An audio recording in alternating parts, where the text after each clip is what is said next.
Galates 20, vous avez lu le chapitre 6 des versets 1 à 5. Encouragement communautaire à vivre la grâce. Ici, Paul va aborder les conséquences pratiques de cet enseignement sur la chair et l'esprit dans la vie communautaire. L'un des grands combats dans l'Église, c'est de régler nos différends dans l'amour. Il faut éviter deux erreurs. La première est de les enfouir dans le secret ou le silence. La deuxième erreur, c'est de les déballer en public dans un esprit de vengeance ou de justice, mais sans amour.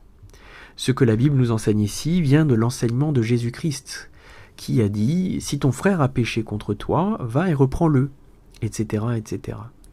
Ici, Paul insiste sur la manière de le faire. Celui qui croit être spirituel, c'est-à-dire supérieur, doit parler aux frères avec un esprit de douceur. Il doit parler avec humilité, sans se croire supérieur, car il est lui aussi faillible et peut être repris un jour à son tour. Il doit donc faire preuve d'humilité.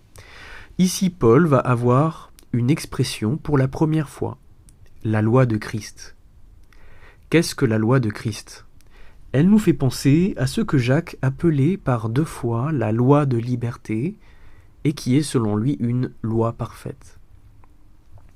La loi de Christ dans Galates, c'est visiblement une loi d'amour, conformément au verset 14 du chapitre 5, et en fait à tout le chapitre 5.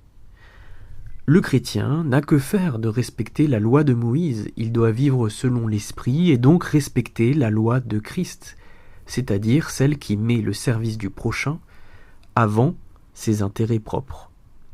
Cette loi se résume ainsi au verset 2, se soutenir mutuellement. Porter les fardeaux au verset 2 ne signifie pas seulement donner un soutien moral dans l'épreuve. C'est aussi faire preuve de grâce envers les frères lorsqu'ils fautent.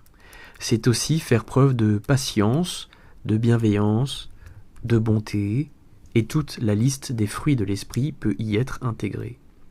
Cette loi de Christ consiste à faire grâce, parce que nous avons nous-mêmes été graciés. Cette loi de Christ consiste donc à être humble dans nos rapports lorsque nous avons une autorité sur les autres, et même lorsque les autres sont en faute. Voilà tant de choses que le légalisme ne comprend pas. Car le légalisme est intransigeant. Il prétend que l'homme peut arriver par ses propres forces. Il est donc extrêmement sévère et extrêmement exigeant. Ce n'est pas le fonctionnement de l'Église de Jésus-Christ, qui elle vit par la loi de Christ et pour la loi de Christ, qui est l'amour.